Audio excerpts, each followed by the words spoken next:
Here are the solved questions for exercise 1 from lesson 6, Mild the Mist Upon the Hill by Emily Jane Bronte, translated into Hindi for easy understanding. Exercise 1.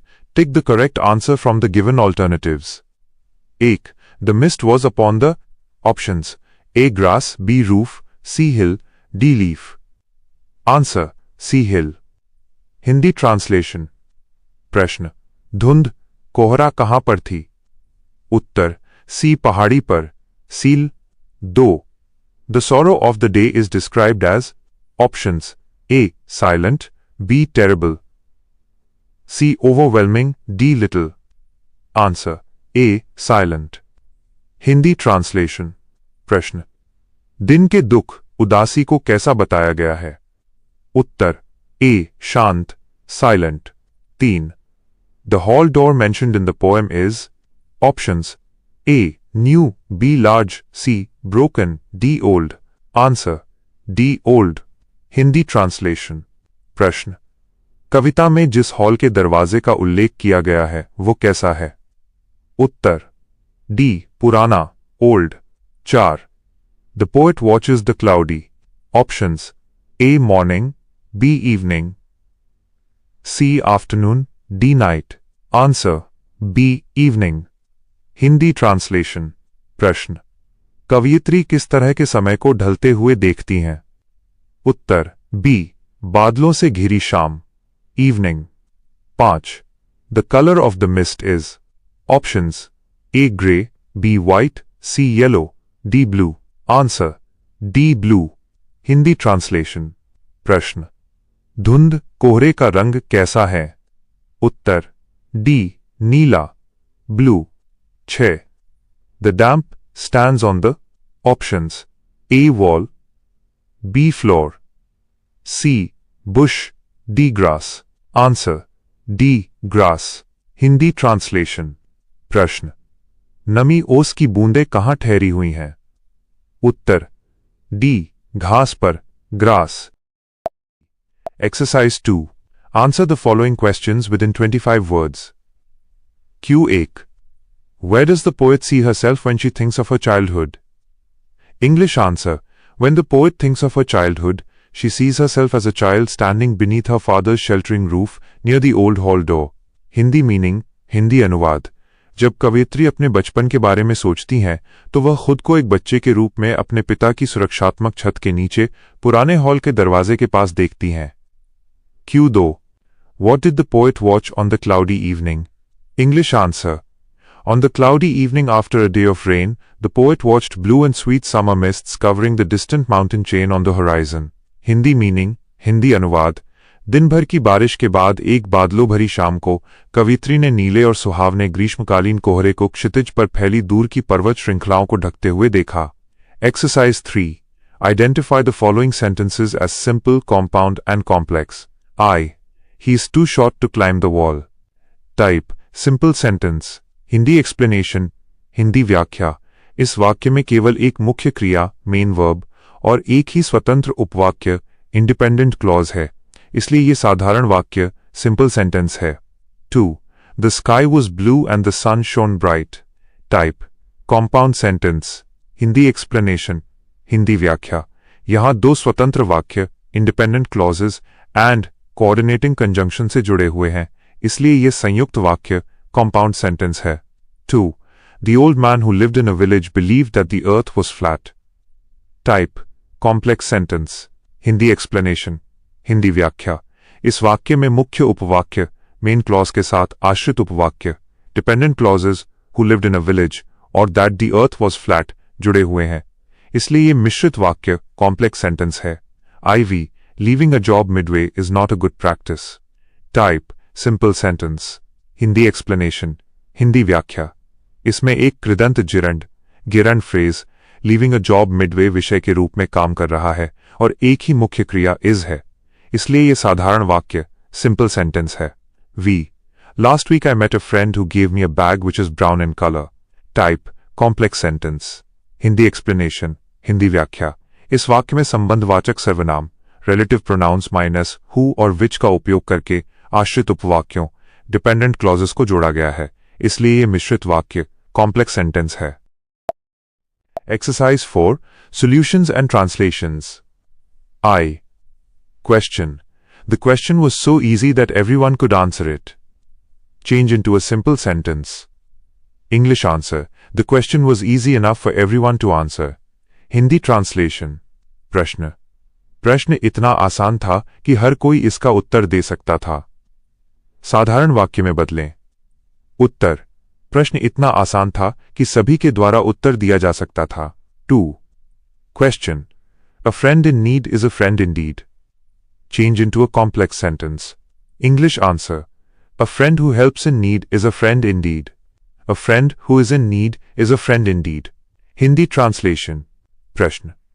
जरूरत के समय काम आने वाला मित्र ही सच्चा मित्र होता है. जटिल वाक्य में बदलें. उत्तर. वह मित्र जो जरूरत के समय मदद करता है वही वास्तव में सच्चा मित्र होता है. 2.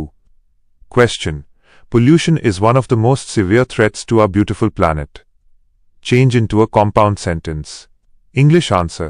Our planet is beautiful, but pollution is one of its most severe threats. Pollution is a severe threat, and it endangers our beautiful planet. Hindi translation. प्रश्न. प्रदूषण हमारे सुंदर ग्रह के लिए सबसे गंभीर खतरों में से एक है. संयुक्त वाक्य में बदलें. उत्तर. हमारा ग्रह सुंदर है, लेकिन प्रदूषण इसके सबसे गंभीर खतरों में से एक है. IV. Question. Do or die. Change into a complex sentence. English answer. If you do not do, you will die. Unless you do, you will die. Hindi translation. प्रश्न. करो या मरो. जटिल वाक्य में बदलें. उत्तर. यदि तुम नहीं करोगे तो तुम मर जाओगे. V. Question. He was confused and stopped working. Change into a simple sentence. English answer. Being confused, he stopped working. Hindi translation. प्रश्न. वो भ्रमित था और उसने काम करना बंद कर दिया. साधारण वाक्य में बदलें. उत्तर. भ्रमित होने के कारण उसने काम करना बंद कर दिया. Exercise 5. Question. Write a letter within 100 words to the headmaster, headmistress of your school, seeking leave of 2 days for the purpose of attending the marriage ceremony of your elder sister. English version. 2. The headmaster, headmistress, your school name, your school address, subject, application for 2 days leave of absence. Respected sir, madam, I am a student of class IX, section A in your school. I am writing this letter to request leave for 2 days on 10th and the 11th of August 2026 as I have to attend my elder sister's marriage ceremony. Being an active participant in the family arrangements, it will not be possible for me to attend school on these days. I assure you that I will catch up on all the lessons missed during my absence immediately upon my return. Therefore, I kindly request you to grant me leave for those 2 days. I shall be extremely grateful to you. Thanking you, yours obediently, name, your name class, IX section A, roll no, your roll number date, 8 August 2026. Hindi translation. Hindi अनुवाद. सेवा में प्रधान अध्यापक प्रधान अध्यापिका महोदय महोदया अपने school का नाम, स्कूल का पता. विषय 2 दिनों की छुट्टी के लिए आवेदन पत्र. आदरणीय महोदय बाई महोदया, मैं आपके विद्यालय में कक्षा 9 वर्ग अ का की छात्र छात्रा हूं. मैं ये पत्र 10 और 11 अगस्त 2026 को 2 दिनों की छुट्टी के अनुरोध के लिए लिख रही हूं, क्योंकि मुझे अपनी बड़ी बहन के विवाह समारोह में शामिल होना है. पारिवारिक आयोजनों में सक्रिय रूप से भाग लेने के कारण मेरे लिए इन दिनों स्कूल आना संभव नहीं हो पाएगा. मैं आपको आश्वासन देती हूं कि स्कूल वापस आते ही मैं अनुपस्थिति के दौरान छूटे हुए सभी पाठों को पूरा कर लूंगा. अतः आपसे सविनय निवेदन है कि मुझे उन 2 दिनों की छुट्टी प्रदान करने की कृपा करें. इसके लिए मैं आपका अत्यंत आभारी रहूंगी. सधन्यवाद. आपका आपकी ज्ञाकारी छात्र छात्रा. नाम, आपका नाम, कक्षा 9 वर्ग अ, रोल नंबर, आपका रोल नंबर, दिनांक 8 अगस्त 2026. Exercise 6. Question. प्रश्न. English. Suppose you had bought a book from a bookstore. By mistake you left it there instead of bringing it back with you. Providing details of the book and its author, write a letter within 100 words to the owner of the store to find the book and keep it until you come to collect it. Hindi translation. Hindi अनुवाद. मान लीजिए कि आपने एक किताब की दुकान से एक पुस्तक खरीदी थी. गलती से आप उसे अपने साथ वापस लाने के बजाय वहीं छोड़ आए। पुस्तक और उसके लेखक का विवरण देते हुए दुकान के मालिक को 100 शब्दों के भीतर एक पत्र लिखें कि वो पुस्तक ढूंढ कर रखें जब तक कि आप उसे लेने ना आ जाएं। Letter solution. पत्र का उत्तर। To the store owner, Dasgupta book store, Kolkata 7,73,000। Date the 4th of August 2026। Subject request to keep the forgotten book safely. विषय छूटी हुई पुस्तक को सुरक्षित रखने का अनुरोध। English version. Sir, Madam, I visited your bookstore yesterday around 5 p.m. and purchased a copy of Wuthering Heights, written by Emily Bronte. Unfortunately, I accidentally left the book on the cash counter after paying the bill. The receipt number for my purchase is #4521. I request you to kindly check and keep the book safely with you. I will come to collect it tomorrow afternoon, along with the cash memo. Thanking you. Yours faithfully, Rahul Sharma, Kolkata। Hindi translation. Hindi अनुवाद। महोदय महोदया, मैं कल शाम लगभग 5 बजे आपकी दुकान पर आया था और एमिली ब्रॉन्टे द्वारा लिखित वुदरिंग हाइट्स पुस्तक खरीदी थी। दुर्भाग्य से बिल का भुगतान करने के बाद मैं गलती से वो पुस्तक कैश काउंटर पर ही छोड़ आया। मेरी खरीदारी की रसीद संख्या #4521 है। मेरा आपसे अनुरोध है कि कृपया पुस्तक की जांच करें और उसे अपने पास सुरक्षित रखें। मैं कल दोपहर कैश मेमो के साथ उसे लेने आऊंगा। धन्यवाद। भवदीय राहुल शर्मा, कोलकाता।